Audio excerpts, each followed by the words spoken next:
me da mucho gusto presentar a Omar Quiroga, quien es el que nos va a dar la conferencia que ha titulado Gestión Estratégica de las Ciudades del Futuro. Este tipo de cuestiones que hemos hablado de la prospectiva. Y más gusto también me da presentarles como moderador al director de la facultad, al maestro Tomás Humberto Rubio Pérez. Muchas gracias a los dos.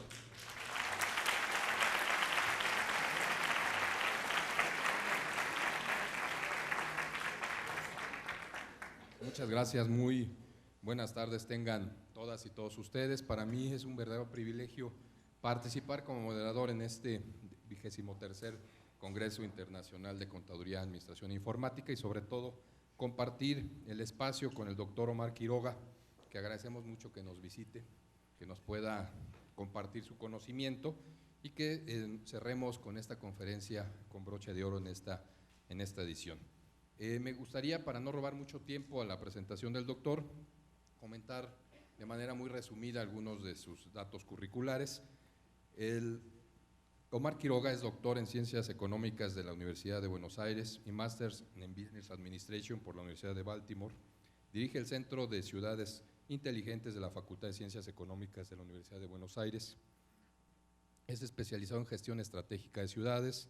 Representa a la Universidad de Buenos Aires en el Observatorio de la Problemática de las Macrociudades perteneciente a la Unidad Iberoamericana de Universidades, habiendo publicado artículos en revistas nacionales e internacionales y también ha dirigido el Congreso de Ciudades Inteligentes en Buenos Aires en el año 2015, el Congreso de Macrociudades en 2016 y ha disertado en numerosas clases y conferencias en países como España, Colombia, República Dominicana, El Salvador, Paraguay, Argentina y por supuesto en México. Para mí es un privilegio estar compartiendo la mesa con él y para dejar el uso de la voz al doctor Omar Quiroga les pediría que lo recibamos con otro fuerte aplauso. Muchas gracias, doctor.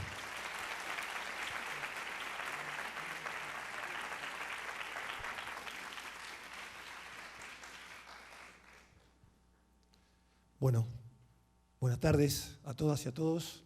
Es un enorme placer, un privilegio poder estar acá. Quiero agradecer en primer término al director de la facultad, el maestro Tomás Humberto Rubio Pérez, que además tengo el orgullo de tenerlo al lado como presentador y moderador de la charla. La verdad que muchísimas gracias, de verdad, de corazón. También agradecer al presidente del comité organizador de este congreso, que me invitara hace unos meses, el maestro José Silvestre Méndez Morales.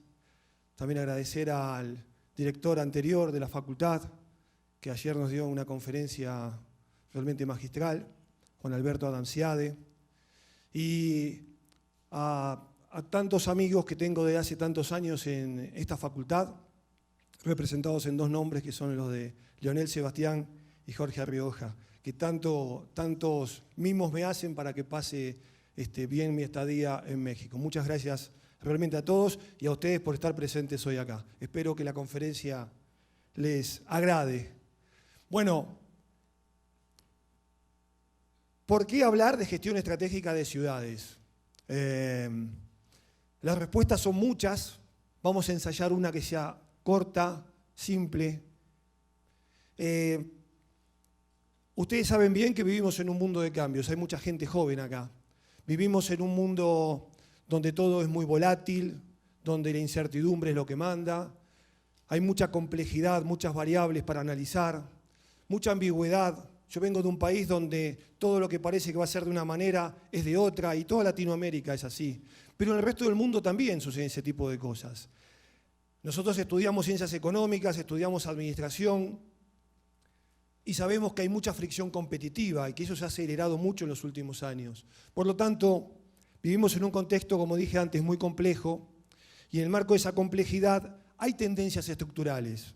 Esas tendencias estructurales están marcadas por las que ayer mencionaba Juan Alberto Adamciade en su charla. La crisis de alimentos que hay en el mundo, el drama de la pobreza que vivimos en el mundo y en Latinoamérica especialmente, el problema del cambio climático, la crisis energética. Pero a esos problemas también le acompañan cuestiones que son positivas, que tienen que ver con un modelo de abundancia basado en que Internet nos ha facilitado la vida a todos, nos ha facilitado el acceso a muchísimas cosas, Y ahora ha crecido y se ha convertido en Internet de las cosas. E Internet de las cosas nos va a permitir supuestamente vivir más sensorizados, vivir mejor. También el Big Data, el acceso a la inteligencia artificial, siempre que la sepamos cuidar. Todo eso son aspectos positivos que inclusive redundan en avances en la medicina que nos permiten vivir más tiempo y mejor. Todo un conjunto de variables en este mundo complejo, algunas preocupantes y otras que nos hacen ser optimistas. Pero en el medio de todo esto hay una tendencia que es muy clara y que nosotros tenemos que afrontar desde la universidad. Esa es la tendencia de la urbanización. Vivimos en un mundo que cada vez es más urbanizado. La gente vive cada vez más en ciudades y la universidad, cualquiera fuera en el mundo, no puede dar la espalda a esa situación. Fíjense ustedes que la problemática de las ciudades nos va a afectar la vida a cada uno. ¿Por qué? Porque al vivir cada vez más nosotros en las ciudades vamos a encontrarnos con problemas tales como congestión, hacinamiento, contaminación, más allá de que la ciudad también permite generar talentos, generar conocimientos, generar emprendimientos. Los datos muestran claramente cómo hace 200 años la gente no vivía en ciudades, o vivían muy pocos, el 3%. La gente vivía en el campo. Era la época del cuentapropismo, no de las organizaciones que aprendemos a estudiar en la primera materia que vemos de administración. La gente empieza a mudar a la ciudad a principios del siglo XX, cuando está impactando la revolución industrial de la segunda mitad del siglo XIX muy fuerte, y aparecen las organizaciones que estudiamos y que se encargó de hacer más eficientes, por ejemplo, Frederick Taylor o Henri Fayol. El mundo siguió en esa tendencia de la revolución industrial y a mitad del siglo XX ya teníamos el 30% de la población viviendo en ciudades. ¿Tienen idea de cuánta gente vivía en 1950 en ciudades en México? ¿Qué porcentaje de la población vivía en ciudades acá? El 43%. O sea que México estaba ya sobre el promedio de 30%. El 43% vivía en ciudades en México. Como ven, la tendencia hoy es de un 56% de la gente viviendo en ciudades. Y para el 2030 se estima que eso va a superar el 60% y para el 2050 va a superar el 70%. Fíjense que esos números son promedio. Si nosotros vamos a lugares específicos, el número es aún más alto. Por ejemplo, en Estados Unidos el 82% de la población es urbana. En Latinoamérica el 78% de la población es urbana. Argentina, el país de donde vengo, es uno de los países más urbanizados del mundo. El 92% vivimos en ciudades. En México, actualmente, justamente coincide con el valor de Latinoamérica. El 78% de las personas en México viven en ciudades. Es decir, que México también es un país altamente urbanizado. Y además, las ciudades no son las ciudades de antes. Las ciudades como México, Buenos Aires, San Pablo y otras tantas se han convertido en esto, en megaciudades, megalópolis, macrociudades, y cada vez son más. En 1990, megaciudades es cuando hablamos de más de 10 millones de habitantes. En 1990 había 10 megaciudades, más que se triplicaron para el 2014, 34, y se triplicó la cantidad de habitantes que vivían en esas megaciudades. ¿Tiene megaciudades Latinoamérica? Sí, tiene 6, pero la mayor cantidad de megaciudades están ubicadas en el sudeste asiático. Ustedes sabrán que últimamente, en los últimos 20 años, se ha volcado todo hacia China y hacia su zona de influencia. Parece que por ahí empezó a pasar el mundo, cada vez es más importante y cada vez vive más gente ahí. De las 34 megaciudades, 20 son asiáticas. Latinoamérica tiene 6, Europa solo tiene 3. Europa se caracterizó siempre por ciudades intermedias, ciudades medianas, no grandes ciudades. Sin embargo, ya tiene algunas como Londres o París o Moscú, que son consideradas también megaciudades. Fíjense la ubicación de México a nivel de megaciudades. 6º lugar, 22 millones de habitantes, pegadita a San Pablo, otra ciudad latinoamericana. Ahora, si tomamos solo las latinoamericanas, México encabeza. Seguida de cerca por San Pablo, Buenos Aires la sigue con 16 millones, Lima con 11 y Bogotá con 11. Está llegando ahí también Santiago de Chile, que ya está cerca de los 10 millones de habitantes. Todo esto que estamos viendo nos dio el puntapié inicial para pensar desde el Centro de Ciudades Inteligentes de la Facultad en generar esta investigación. Yo no suelo poner textos, pero todo lo que escribo, que esté en texto hoy en los slides, tiene que ver con lo que es específicamente investigación. Nos planteamos este objetivo, un objetivo general de diseñar un modelo integrado de gestión para el desarrollo de ciudades identificadas bajo el paradigma de ciudades inteligentes. ¿Qué es lo que buscábamos a nivel general? Generar un modelo que nos permitiera replicar algunas políticas públicas para llevar adelante en distintas ciudades. Ese era el objetivo final. Y para ello nos planteamos distintos objetivos específicos. Uno fue identificar políticas comunes entre ciudades que son casos de éxito, es decir, ciudades emblemáticas como ciudades exitosas, identificadas como ciudades inteligentes. Ahora vamos a ver qué es una ciudad inteligente. Ese tipo de ciudades, a ver qué políticas llevan a cabo, compararlas y ver qué aspectos en común podemos encontrar. Analizar la ejecución de esas políticas llevadas adelante, compararlas también ahora vamos a ver cómo las comparamos también con las ciudades latinoamericanas, con sus políticas públicas, y eso llevarnos a un desarrollo del modelo a partir de lo que hacían los casos líderes. Lo primero que hicimos entonces fue construir el estado del arte. Acá vamos a hablar de 3 pasos: la construcción del marco teórico, el estado del arte. Vamos a ver en qué está esta cuestión de las ciudades hoy. Después vamos a ver en qué consistió una breve síntesis de qué consistió el trabajo de comparación para buscar similitudes, puntos en común.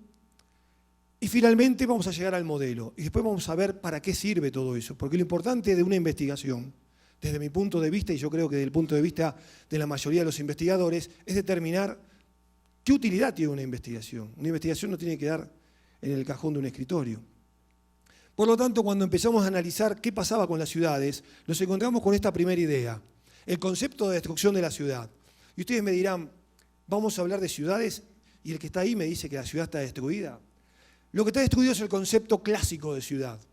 La ciudad que conocimos los que tenemos algunos años más que la mayoría de los que están acá, era totalmente distinta a la ciudad en la que vivimos hoy.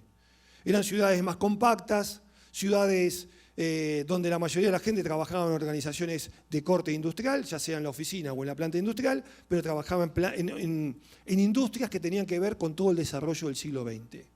Eso a partir de la década del 70 al 80 empieza a cambiar, se rompe el paradigma, las industrias de la era industrial empiezan a decaer, empieza a aparecer todo lo que tiene que ver con las industrias de la era del conocimiento, y empieza a producirse una ruptura de 2 olas que genera la destrucción del concepto tradicional de ciudad. Y aparecen distintas manchas urbanas. Manchas urbanas, ¿por qué? Porque la ciudad se va desfigurando de lo que era originalmente. Por ejemplo, si hablamos de una ciudad como Lima, la capital de Perú, surgió como una ciudad colonial, pequeña, que llegó a ser muy importante y era la capital del virreinato del Perú, e inclusive incluía en un momento dado hasta la misma Argentina dentro de ese virreinato. La ciudad de Lima era el casco histórico actual. Posteriormente se empezó a desbordar cuando aparece la revolución industrial y se genera la Lima que se planifica para llegar por 100, 200 años, pero termina quebrada en 1950, cuando empiezan las primeras apariciones de resquebrajarse las industrias en el país. Entonces Lima empieza a tener manchones de población que empiezan a desfigurar la planificación original. Buenos Aires vivió lo mismo, México vivió lo mismo. Buenos Aires es una mega ciudad que parte de un puerto y que las vías del tren que se construyeron a finales del siglo XIX hicieron que la gente se fuera ubicando para vivir ahí. En la década del 70 y del 80 se empezaron a construir autopistas, así, menos que en México, pero autopistas. Y ahí empezó a mudarse la gente, donde había autopistas. La gente vivía primero donde estaba el tren, después se empezó a mudar donde estaban las autopistas. Y después la gente se empezó a mudar a cualquier lugar, a donde puede. ¿Por qué? Porque tanto Lima como México como Buenos Aires son ciudades que reciben mucha migración, mucha gente no solo del exterior, sino que reciben gente del interior del propio país. Y eso hace que la gente no vaya donde ya hay servicios y se puede instalar. La gente se instala y después se verá cómo se le acercan los servicios. Por eso en nuestros países latinoamericanos tenemos ciudades que están destruidas de como eran antes y ahora hay asentamientos que son precarios, lugares, ciudades, termina construyendo una ciudad fragmentada, desigual, donde hay que tratar de llevar los servicios ahí. Por ejemplo, en el Gran Buenos Aires, los niveles de carencia de agua potable o de cloacas para los habitantes del área metropolitana de Buenos Aires está entre el 50 y 60%. Y eso que se está construyendo actualmente, mucho tipo de obra para solucionar ese problema.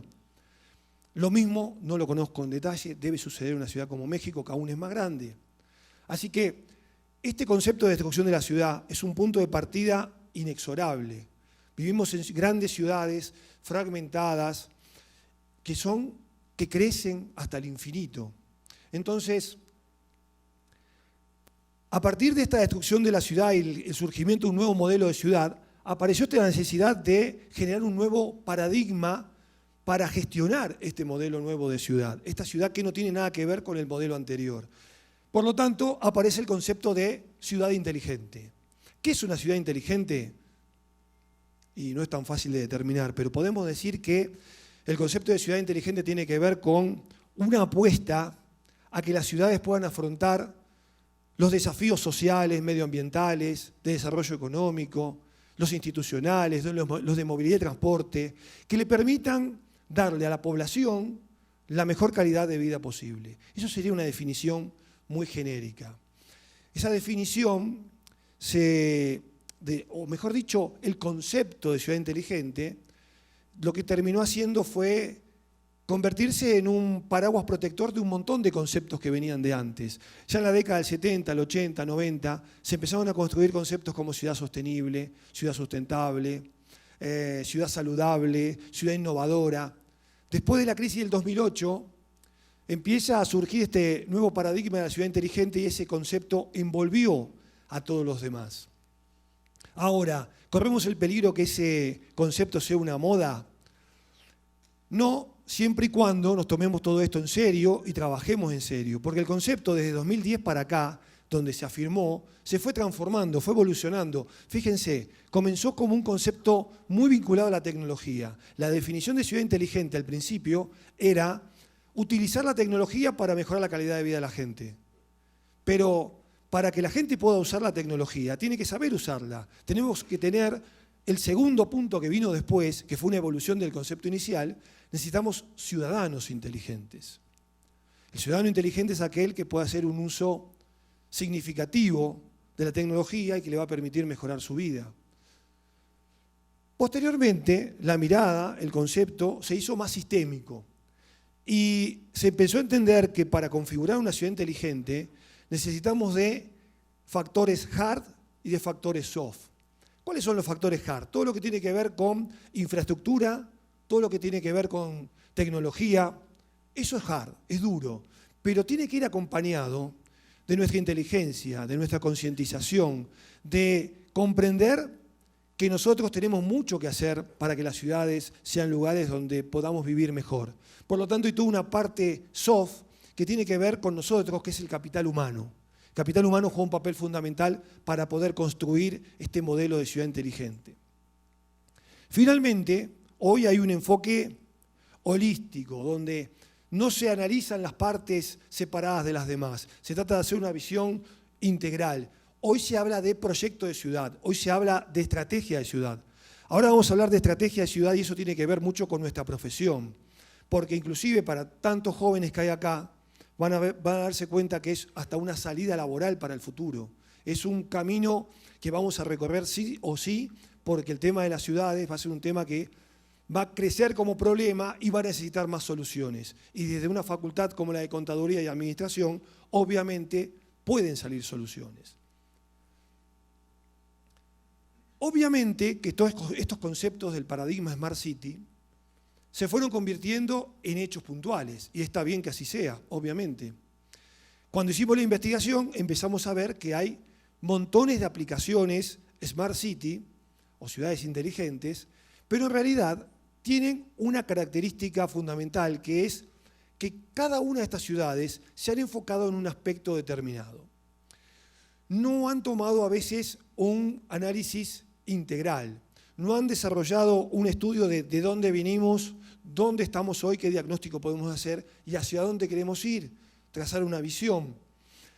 Pero lo importante es que por lo menos se han llevado a cabo muchas iniciativas, aunque sean parciales, en dos tipos de ciudades. Ciudades nuevas, que son proyectos desde cero, como el de Songdo en Corea del Sur, pegado a Seúl, que es una ciudad empezada desde la nada para ser una ciudad inteligente desde el vamos. ¿Qué significa esto? Construir una ciudad en donde todo sea casi perfecto. Si bien eso es difícil, Songdo apuntó, con varias dificultades, es justo decirlo, a construir una ciudad basada en la eficiencia energética, donde la tecnología contribuya claramente y donde la movilidad sea lo más simple posible, donde moverse en bicicleta o moverse caminando sean el factor central. Un proyecto interesante que aún está en eso, en proyecto, en construcción. Ya pensaban que se iba a mudar mucha gente a Songdo, no se mudó tanta gente como se pensaba. Pero el problema mayor de las iniciativas Smart City no es en la construcción de nuevas ciudades, porque nosotros tenemos cientos de miles de ciudades en el mundo. Por lo tanto, la tarea nuestra, la más importante, no está en edificar ciudades nuevas, que lo podemos hacer, sino más que nada en transformar las ciudades existentes. Ahí tienen una foto de la ciudad de Barcelona. Barcelona quizá es en Iberoamérica una especie de ejemplo de qué cosas se pueden hacer para transformar una ciudad que era muy distinta a lo que es hoy. Barcelona en un momento dado, que lo vamos a ver ahora cuando hablemos de estrategia de ciudades, cambió, viró en su camino, torció el rumbo y de ser una ciudad que miraba para adentro, empezó a tener una mirada global. Una ciudad que le daba la espalda al mar, empezó a mirar al mar. Una ciudad que era muy catalana, muy unicultural, empezó a recibir muchos migrantes y empezó a ser una ciudad multicultural. Empezó a abrirse y empezó a tener proyección internacional y hoy uno de los principales capitales y también problema de la ciudad es el turismo. Por lo tanto, ahí tienen una prueba de cómo una ciudad que no es inalcanzable, porque no estamos hablando de una ciudad norteamericana ni una ciudad de la Europa anglosajona, pudo transformarse y ahora vamos a ver a partir de qué herramienta lo hizo, que es lo importante para nosotros. Hay ciudades que han tomado, como les decía antes, un concepto determinado para transformarse. Ámsterdam y Málaga tienen un punto en común. La perspectiva que tomaron para ser ciudades inteligentes es enfocarse en la eficiencia energética y en la tecnología. Obviamente que es una prioridad que ellos tomaron, las dos ciudades, y que hace que dejen de lado algunas otras prioridades. Como vamos a ver también más adelante, hay ciudades que tienen que hacer obligatoriamente otra elección de prioridad. Yo creo que, por ejemplo, ciudades como Buenos Aires o México tienen otras prioridades antes de enfocarse en la eficiencia energética, que es importante, o en la tecnología, que es importante. Van a ver que hay cuestiones sociales que son mucho más importantes para ciudades como las que vivimos nosotros. Y acá viene el tema que yo les vengo anunciando, que me parece significativo para quienes estudiamos administración o también contabilidad, porque tiene que ver con generar estrategia de ciudades, que significa construir proyectos de ciudad. Significa no dejar que el mercado nos construya la ciudad a nosotros. Significa que nosotros como ciudadanos participemos democráticamente y digamos qué tipo de ciudad queremos para nosotros, en qué tipo de ciudad queremos vivir. Y para eso necesitamos tener liderazgos democráticos, liderazgos que sean locales pero con mirada global, y en ese camino tenemos que caminar. Y hay muchas pruebas de esto. Y para eso, para poder hacer esto que estoy diciendo, tenemos que desarrollar estrategia. ¿Y dónde se estudia estrategia? ¿En qué facultad? ¿Dónde estudiamos nosotros?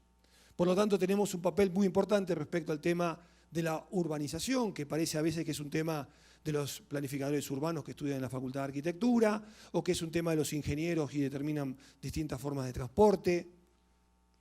Todos tenemos que intervenir en esto y nosotros tenemos un rol muy importante. Fíjense que una ciudad tiene una estrategia y tiene que atraer al mercado. ¿Quién es el mercado? La gente, que la gente quiera vivir en mi ciudad, que mi ciudad sea elegida. Porque si mi ciudad es una ciudad que expulsa gente, es una ciudad que se va a destruir. Entonces, tenemos que atraer a la gente, tenemos que atraer el mercado, Tenemos que hacer que los recursos de la ciudad se alineen para que la ciudad funcione bien. Tenemos que tener una cultura de la ciudad, obviamente, tenemos que tener identidad como ciudad, tenemos que tener pertenencia a la ciudad. Y tenemos desde la estrategia que bajar distintas acciones tácticas, planes operativos, para que con distintos procesos hagamos más productivos los recursos de la ciudad y podamos posicionar en el mundo o en el país mismo a la ciudad. Van comprendiendo cómo el tema de la estrategia juega un papel fundamental. Cuando hicimos en la investigación el análisis del estado del arte de las ciudades, lo que más nos apareció con fuerza fue esto. Y fíjense algunos ejemplos. La ciudad de San Francisco, la primera ciudad que hizo planeamiento estratégico en el mundo. Lo hizo a la fuerza. ¿Por qué? Porque se empezó a destruir a San Francisco del puerto en el Pacífico, en la década del 70 y del 80 del siglo pasado. Entonces, en un momento dado, dijeron, tenemos que cambiar. Convocaron a las distintas fuerzas sociales de la ciudad, consensuaron trabajar en esos 4 ejes: vivienda, transporte, finanzas municipales y competitividad económica. San Francisco fue una de las primeras ciudades que en su plan estratégico entendió lo importante que es ser solvente económicamente y manejar bien esos fondos. Ser solvente y ser eficiente. Eso tiene que ver con la contabilidad. Fíjense si no tiene que ver con nosotros, tiene que ver muchísimo. Por lo tanto, San Francisco desde ahí expandió este modelo de estrategia que no fue tomado de ningún lugar extraño, fue tomado de estrategia competitiva, por ejemplo, de Michael Porter. Las bases están tomadas de ahí. Y eso se fue desarrollando hacia Nueva York, Miami, Chicago, etcétera, un montón de ciudades norteamericanas. Cruzó el océano y llegó a Europa. La primera ciudad, como decíamos recién, fue Barcelona. Barcelona tenía su postulación aprobada para los Juegos Olímpicos de 1992 y en 1986 diseñó su primer plan estratégico. Su primer plan estratégico que fue el punto de avanzada para lograr todo eso que yo mencionaba hace unos minutos. Barcelona comenzó a crecer y posteriormente fue desarrollando otros planes estratégicos que fueron entendiendo una ciudad distinta. Una ciudad que ahora es una urbe metropolitana, que ha absorbido a los municipios que tiene alrededor, que no es la ciudad que originalmente hizo ese plan estratégico en la época de los Juegos Olímpicos del 92, que ya pasaron 26 años. ¿En Latinoamérica hay planeamiento estratégico? Obviamente que sí. La primera ciudad que hizo planeamiento estratégico, que tuvo un proyecto de ciudad, fue Río de Janeiro, también a la fuerza, porque tenía tantos problemas que algo tuvo que hacer en la década del 90. ¿Eso se expandió por Latinoamérica? Obviamente. México, Buenos Aires, Bogotá, Montevideo, Santiago de Chile, Lima, todas tienen plan estratégico. Y hoy en día, hablar de estrategia de ciudades implica hablar de perspectiva metropolitana. ¿Por qué perspectiva metropolitana? Porque la perspectiva metropolitana tiene que ver con entender que la ciudad es muy compleja y que se tienen que poner de acuerdo, por ejemplo, para que funcione bien la Ciudad de México, un conjunto de alcaldes, no depende de uno solo. En el caso de Buenos Aires ni hablar, porque hay un jefe de gobierno en la Ciudad de Buenos Aires rodeado por 32 o 40 municipios, depende cómo se considere el área metropolitana, que se tienen que poner de acuerdo y todavía ni se enteraron que se tienen que sentar a hablar. Por lo tanto, Buenos Aires tiene un planeamiento estratégico que se llama Buenos Aires Metropolitano 2016, que tiene poco de aplicación en la realidad. Y un concepto que no puede faltar en una estrategia de ciudad es el concepto de resiliencia, el de ciudad resiliente. Ustedes saben que la resiliencia es un término que viene de la ingeniería para algunos, de la psicología para otros. También lo hemos tomado nosotros ahora. ¿Qué significa la resiliencia? Significa que ante cualquier acontecimiento que nos suceda, salir transformados de ella y salir fortalecidos, salir mejores, no siendo los mismos, siendo mejores. Y las ciudades hoy, en esta nueva forma que han tomado de megaciudades que vengo describiendo, y hasta inclusive ciudades intermedias que cada vez se acercan a ciudades que son vecinas y van conformando una sola cosa, tienen este problema, son vulnerables. Son vulnerables no solo al cambio climático y por lo tanto a los fenómenos naturales que puedan suceder, inundaciones, terremotos. No, además tienen problemas con la vulnerabilidad en cuanto a lo social. Les acabo de decir al principio que son ciudades que tienen problemas de asentamientos precarios, son problemas de vivienda, problemas de agua, problemas de energía. Por lo tanto, una ciudad se convierte en vulnerable ante la falta de todo eso. la estrategia de ciudad no puede tener ausente el tema de la resiliencia urbana. No puede faltarle el concepto de entender que tenemos que prevenir, más que curar posteriormente, qué cosas pueden pasar en nuestra ciudad. Para eso hay que tener en cuenta estos pilares. Estos pilares tienen que ver con la agenda urbana que estableció las Naciones Unidas en Hábitat 3 en Quito en el 2016. Fíjense que no tiene que ver tanto con acudir en ayuda de los que tuvieron una crisis por la vulnerabilidad de la ciudad. Tiene que ver con actuar antes, establecer estrategias sociales donde tengamos cohesionados los distintos barrios, donde la gente se identifique con la ciudad, donde la gente tenga pertenencia, donde la gente tenga orgullo, donde haya honestidad gubernamental. Qué difícil, ¿no? Donde haya identidad cultural, donde haya autoestima colectiva, donde el humor social sea el mejor. Yo vivo en una megaciudad que tiene todo esto al revés. Yo comento permanentemente a todos los amigos que me han recibido acá en la Ciudad de México que uno de los problemas más importantes que yo veo en Buenos Aires, más allá de los temas económicos, que el dólar, que la inflación, que las tarifas, es que estamos siempre en estado de crispación. La Ciudad de Buenos Aires es estrés puro y absoluto. Tanto que México me parece tranquilo. Fíjense de dónde vengo, ¿no?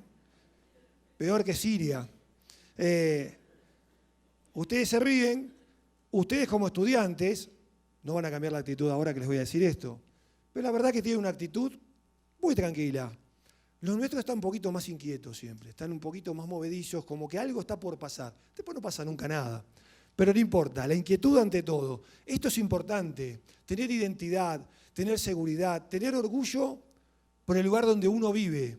Y para eso necesitamos que los gobernantes sean honestos. Una ciudad que no digo que alcanzó esto, pero que avanzó mucho en este camino, es una ciudad colombiana que es Medellín, que viene de una situación tremenda en los años 80 y 90. Habrán escuchado hablar, o habrán visto las series en Netflix seguramente, de Pablo Escobar, habrán visto Narcos. Bueno, una ciudad como Medellín se transformó.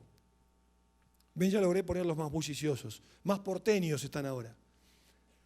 La resiliencia es una cuestión urbana que no podemos dejar afuera de ninguna estrategia. Vieron que siempre nos dicen que una estrategia tiene que tener innovación. Acá la innovación pasa por tener el concepto de resiliencia bien firme para poder construir un proyecto de ciudad. Esto es lo que vimos hasta acá en la concepción del estado del arte que hicimos cuando hicimos la investigación. Ahora les voy a contar un poquito qué pasó cuando hicimos el estudio comparativo entre los casos de éxito. Utilizamos una metodología de investigación que es el estudio de casos múltiples. ¿Qué es el estudio de casos múltiples? Ahora se los voy a poner bien técnicamente con los argumentos dados por Robert Sheen, que es un investigador especialista en este tipo de investigación, pero yo en simples palabras les voy a decir que este tipo de investigación significa que tenemos que tomar varios casos de éxito, compararlos y determinar qué aspectos en común tienen, por ejemplo, o qué diferencias tienen entre sí, por ejemplo. El tema es encontrar los casos de éxito que tenemos que encontrar, que no nos hagan desviar la investigación hacia el lado que no debe ir, y aparte, acudir a un montón de fuentes que hacen complejo esto. Miren, técnicamente Robert Sheen lo dice mejor que yo. El estudio de análisis de casos múltiples en la investigación es una estrategia de investigación basada en diseños metodológicos que combinan procedimientos cuantitativos y cualitativos. Pero desde ya les adelanto que es una investigación predominantemente cualitativa, no tanto cuantitativa, aunque lo cuantitativo juega su papel. Aparte, Sheen nos dice que la concepción de estrategia de investigación empírica que aborda fenómenos contemporáneos en términos holísticos, es decir, en términos sistémicos, tomando el todo como conjunto, y significativos, en sus contextos específicos de acontecimiento, orientada a responder preguntas de cómo y por qué. Es decir, estas ciudades tienen éxito. ¿Cómo lo lograron y por qué lo lograron? Esa es la pregunta que nos tenemos que hacer para no perder el curso de la investigación. Y además, esta metodología tiene la capacidad de captar la complejidad del contexto, que el tema de las ciudades es muy complejo, y su relación con los eventos estudiados. Se puede recurrir a la utilización de fuentes múltiples de información y procedimientos de análisis. Fuentes múltiples de investigación implica que puede pasar que no terminemos de investigar nunca. Por lo tanto, acá el desafío de esta metodología de investigación es establecerse a uno mismo límites, o el conjunto de investigadores establecer límites. Vamos a llegar hasta acá. Y después, cuando tengamos este primer resultado, que va a ser exploratorio, después utilizaremos esta investigación como punto de partida para investigaciones posteriores. ¿Está claro? Por lo tanto, nosotros lo que hicimos fue conformar un panel de casos de estudio, panel de casos exitosos para poder hacer este trabajo comparativo. Ahora les voy a decir cómo es que surgió este panel de 11 ciudades. Y aparte, tomamos 10 dimensiones donde íbamos a hacer las comparaciones, paso a paso. ¿Por qué tomamos estas 10 dimensiones? Porque tomamos el índice. En el tema Smart City hay un montón de rankings e índices, unos mejores que otros. El que es más consistente, más utilizado como bibliografía para cualquier investigación, o inclusive que es utilizado por los alcaldes para poder establecer una idea de dónde está ubicada su ciudad, es el índice Cities in Motion de la Universidad de Navarra.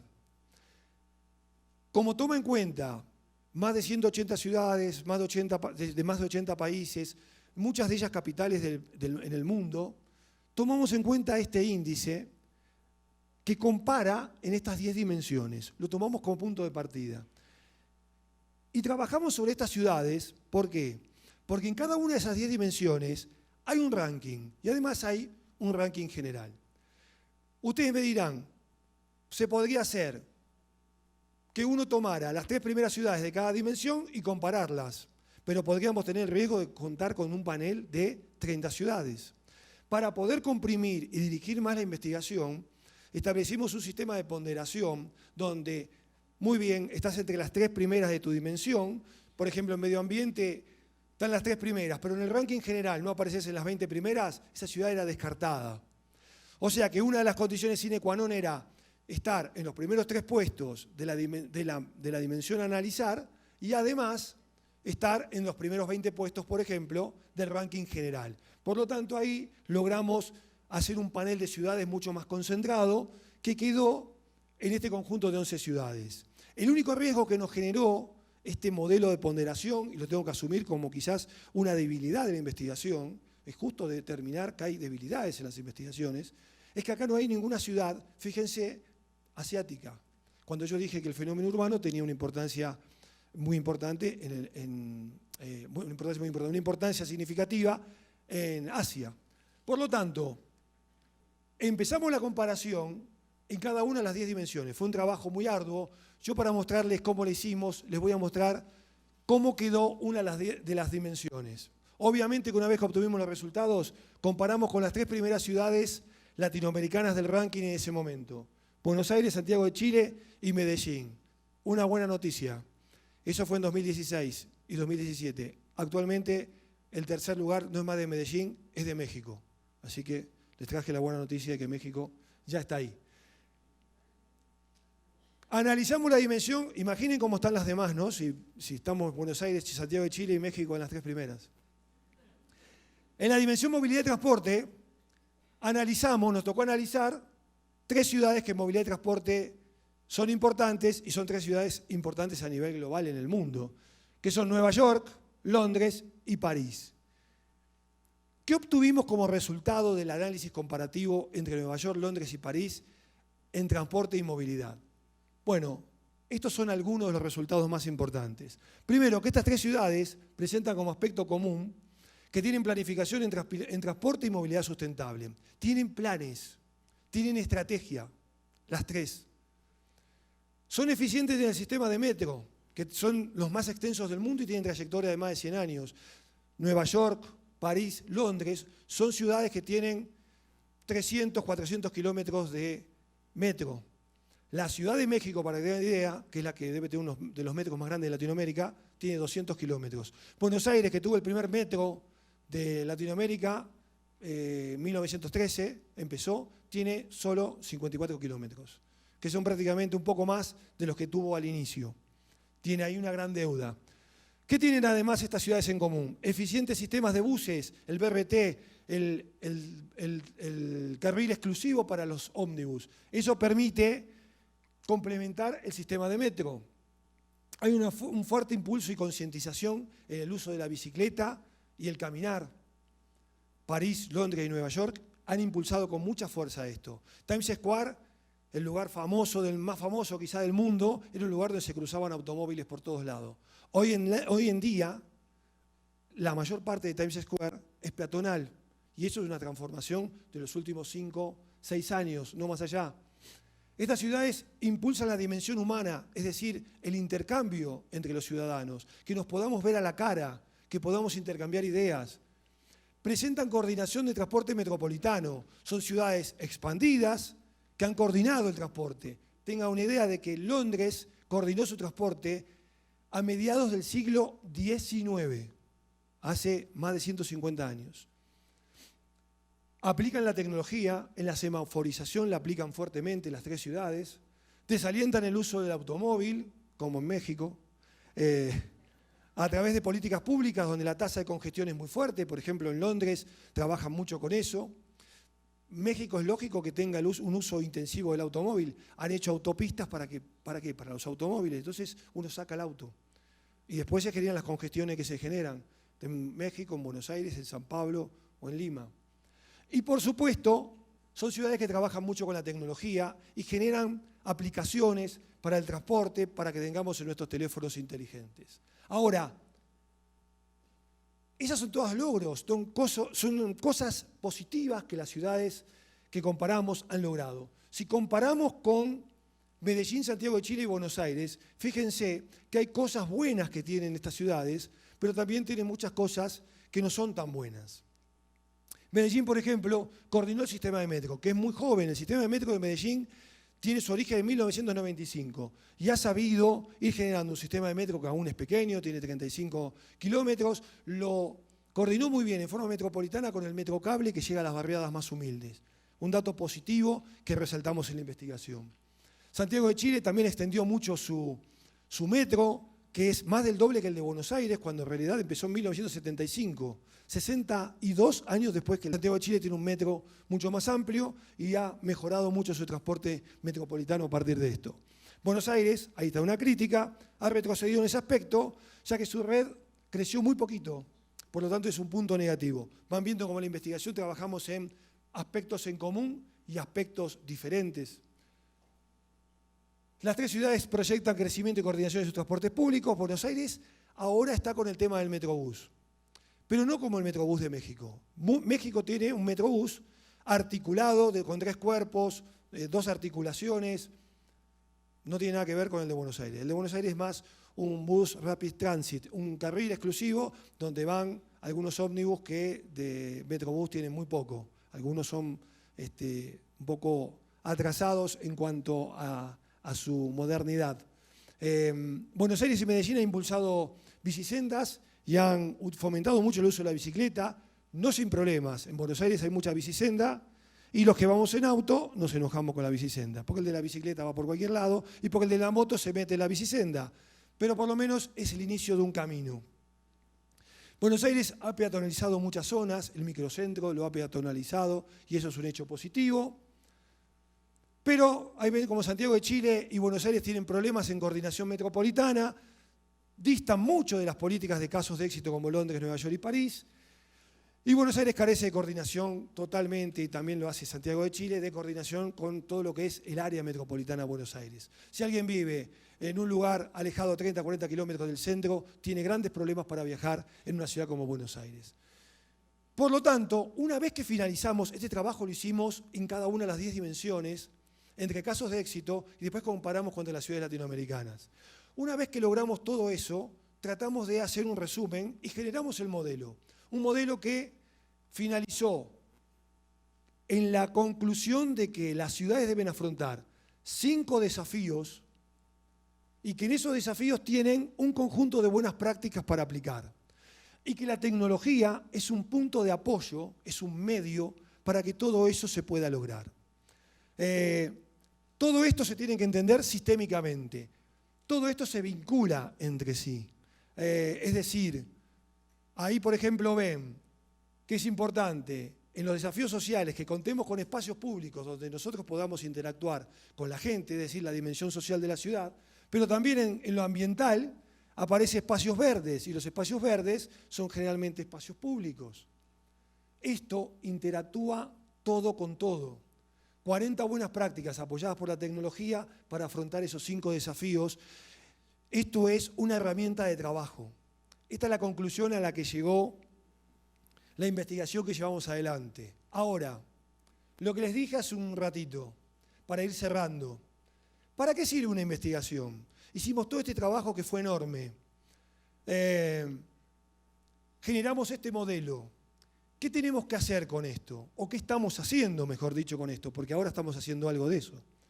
Bueno, en primer lugar, esa investigación hay que llevarla a las aulas, hay que transferirla a las clases. Esta es una foto de uno de mis cursos en el Seminario de Integración y Aplicación, este cuatrimestre, donde estamos trabajando sobre un caso real con este modelo generado desde la investigación. Los alumnos que están haciendo, están analizando el caso, haciendo un diagnóstico y proponiendo políticas de solución para que la ciudad funcione mejor, la que están analizando. Ahí está la utilidad de una investigación. Otra utilidad, bueno, estar acá y poder difundir este tema y que entre todos charlemos y avancemos.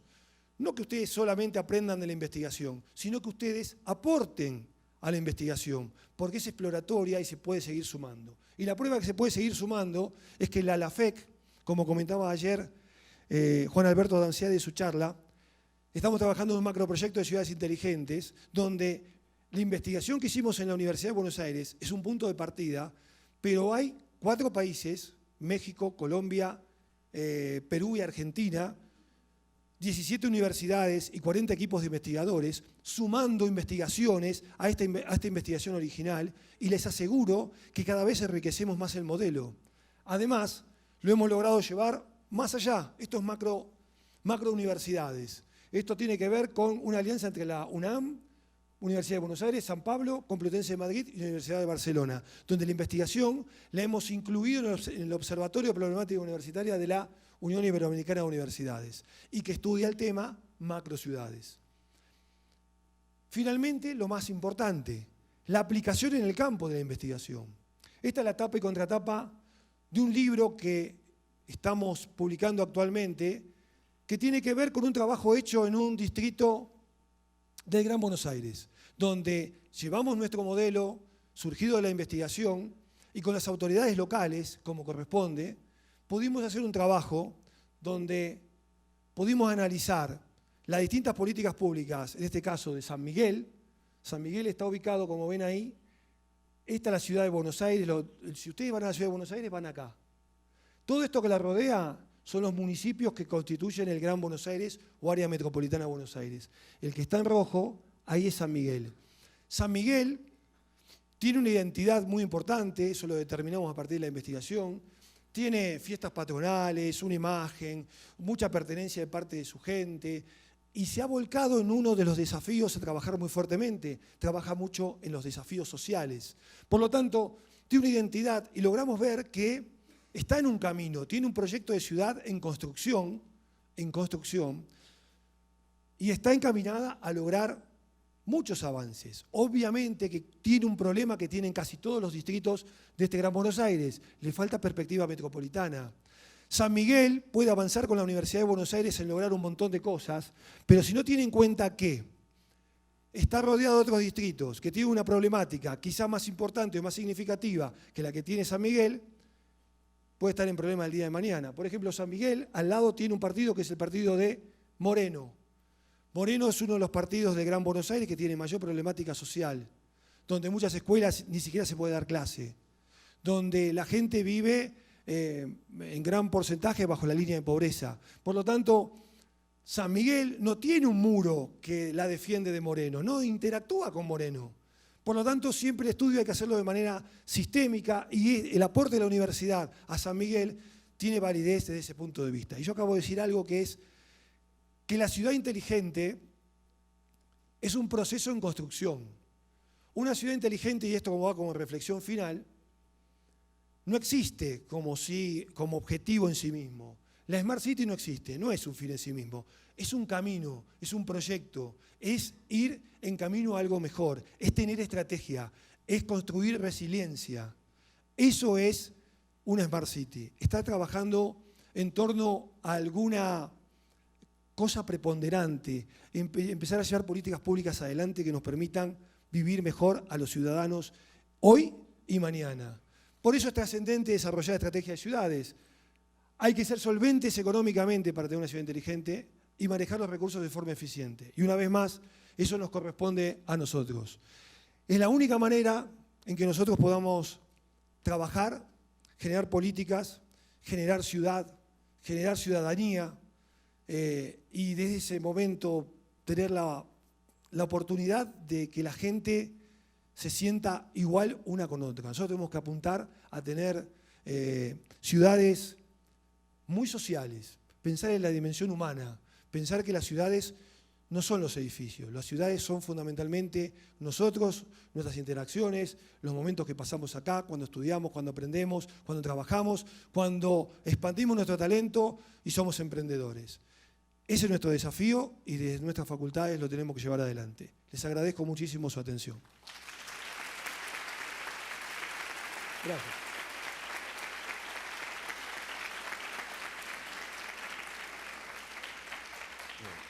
Muchísimas gracias, doctor Omar Quiroga, por tan magnífica presentación.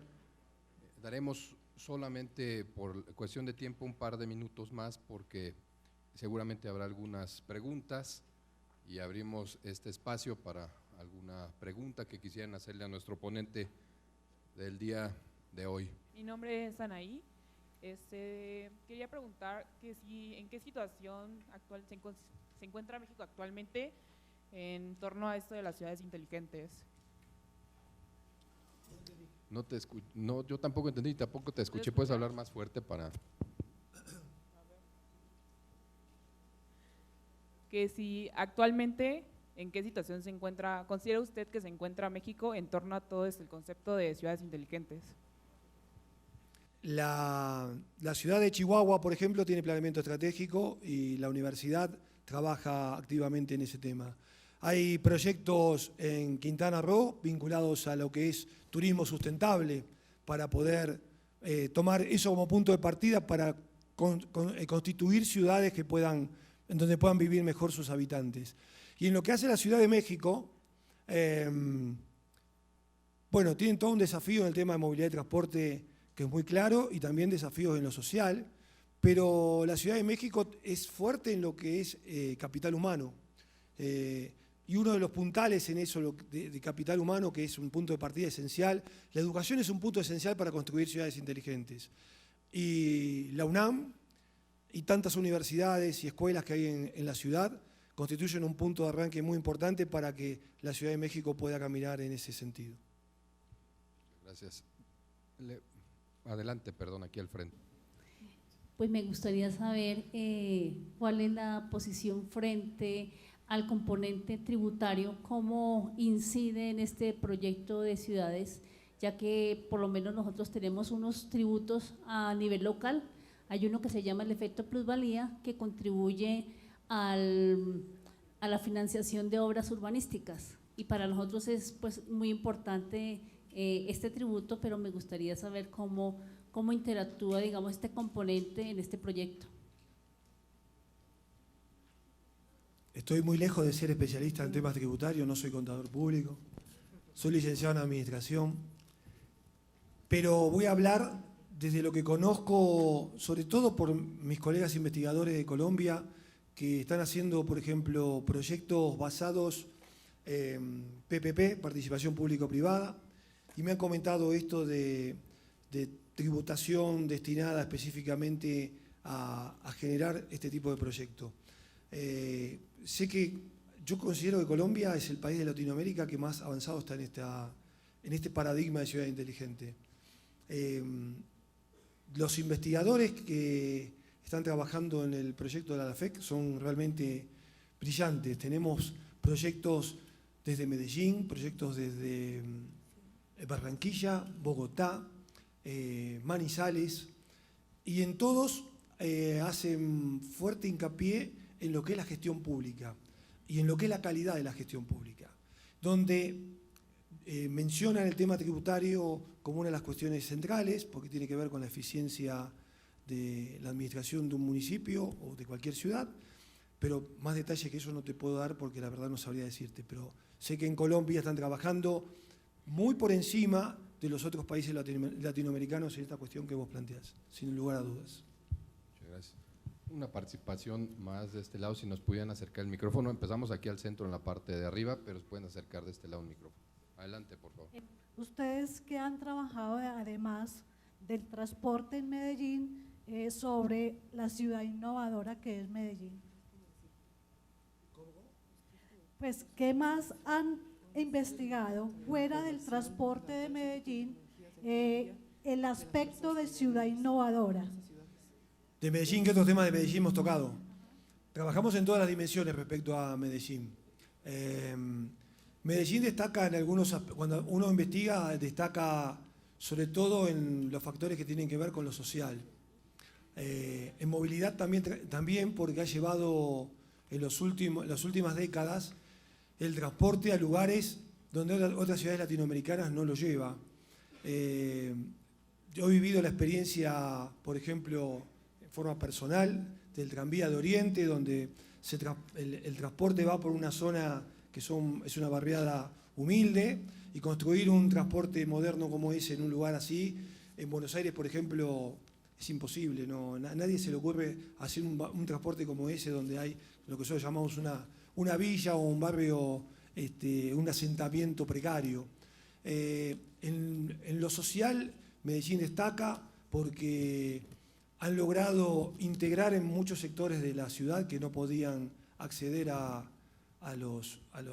donde acceden los sectores medios, y eso ha sido notable. Han llevado aparte la educación y la cultura a muchos de esos lugares. Siempre cuando me toca viajar a un lugar como Medellín, me gusta hablar con la gente, y en los transportes he hablado mucho con la gente, y la gente destaca cómo en Medellín se da justamente este tema tributario, porque consideran la mayoría de los habitantes de Medellín con los que hablé, que hacen un comentario que no hacen en ningún lugar de Latinoamérica, que sienten en muchos casos que los impuestos vuelven al pueblo, cosa que no se vive en otro lugar. Ahora, estoy hablando con alguien que es de Medellín, seguramente conoces mucho más en detalle que yo Medellín, y debes ver un montón de fallas de Medellín que nosotros visualizamos menos. Pero lo que se ve desde afuera, tomando distancia de Medellín claramente, es un gran esfuerzo camino a mejorar socialmente, camino a mejorar en lo que es movilidad y transporte, camino a mejorar en lo que es su educación, camino a tener una ciudad ordenada. Me he transportado en taxi por Medellín, y también es una ciudad compleja con su tránsito en algunas zonas.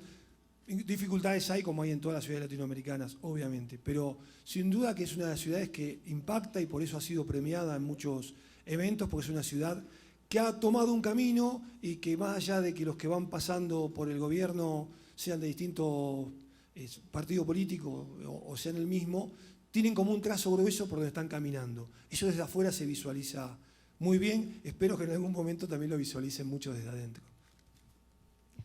Ahí del lado derecho, aquí, por favor.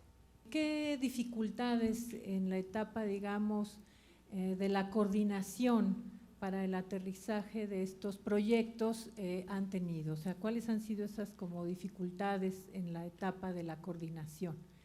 Y por otro lado, ¿qué tipo de soluciones tecnológicas han dado para mejorar, digamos, las condiciones de vida de la ciudadanía? ¿Qué experiencias hay en esas soluciones tecnológicas para ese beneficio social? Gracias. Hay muchas aplicaciones tecnológicas que son útiles, y la experiencia nos muestra claramente que las soluciones tecnológicas que más resultado nos brindan son aquellas que son simples.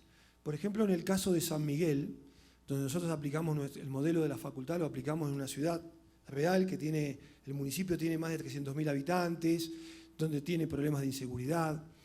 Hay una aplicación que ha generado el municipio que se llama Ojos en Alerta, que tiene que ver con la utilización para cuidarse entre los vecinos del WhatsApp, donde hay un un lugar que se llama COM, que es el Centro de Operaciones Municipal, donde uno se inscribe a su curso muy breve para la utilización del WhatsApp, donde uno tiene en su pantallita del smartphone, entra ahí rápidamente y dice, por ejemplo, en el auditorio veo que están robando a una persona, dejo el mensajito y al toque aparece la policía a ver si puede solucionar el tema.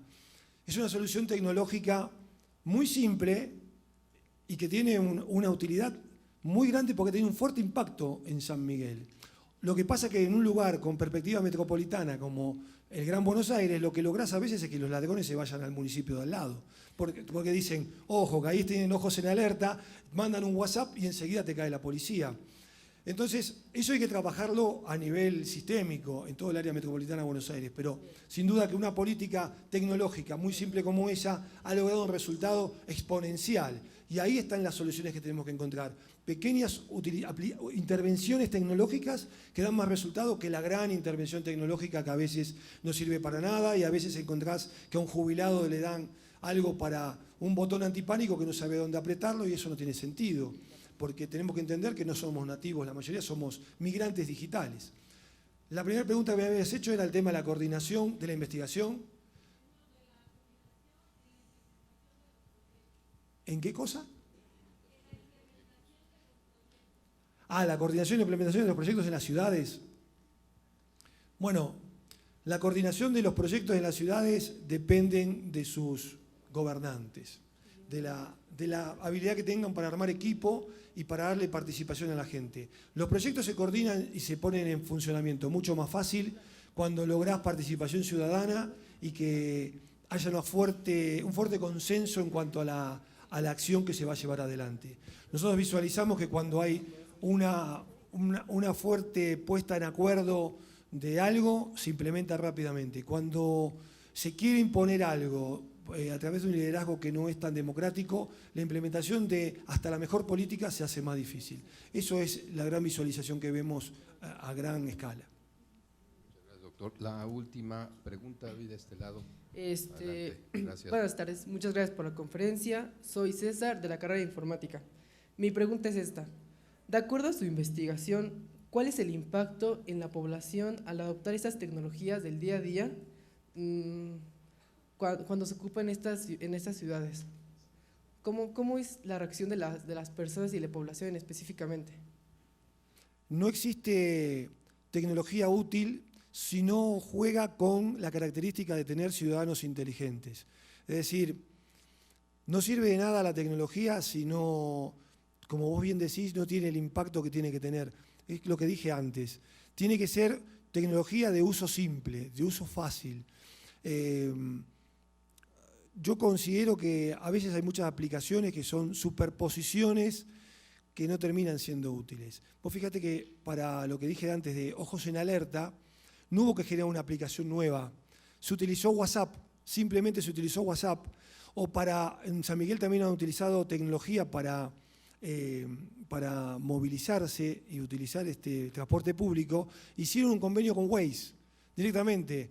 ¿Para qué vas a generar un nuevo Waze cuando Waze existe y está en todo el mundo? Es como el Google Maps, no vas a inventar algo nuevo. Lo mejor es utilizar las tecnologías que ya existen y adaptarlas a tus necesidades. Creo que ese es el mecanismo para lograr el mayor impacto sobre la población. Mi nombre es Andrea y soy de la carrera de Informática. Mi pregunta es, ¿usted como experto en planeación de proyectos considera correcta la posición de López Obrador de realizar una consulta ciudadana en cuanto a la construcción del nuevo aeropuerto de la Ciudad de México? ¿O es una decisión que le corresponde estrictamente a la administración pública? Siempre voy a estar más a favor de cualquier política pública que tenga la participación ciudadana que aquella que no la tenga. Pero después no te puedo opinar sobre López Obrador, te puedo opinar sobre Macri si querés, que es mi presidente. Te puedo opinar sobre... Acá ustedes están en un proceso de transición, están con la política full porque está saliendo Peña Nieto, está entrando López Obrador. Y la verdad que no estoy muy al tanto de cómo es esa transición, pero sí estoy muy al tanto de cómo han sido las no transiciones en Argentina. Yo lo único que puedo decir es que lo mejor que pueden hacer es hacer transiciones ordenadas, que no hagan lo que se hizo en Argentina, donde ni siquiera El presidente saliente le dio la banda presidencial al presidente que asumió, y eran 2 presidentes electos democráticamente. Que dialoguen y que, por supuesto, que cualquier política pública que esté consensuada, que la gente esté de acuerdo, porque la más brillante política pública que se haga no tiene que ser fruto de la genialidad de un funcionario público. Lo mejor es que, en el caso de López Obrador, de Macri o de quien sea, se haga a partir de la participación ciudadana.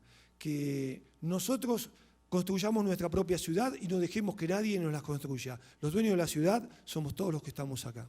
Gracias. A usted, muchas gracias.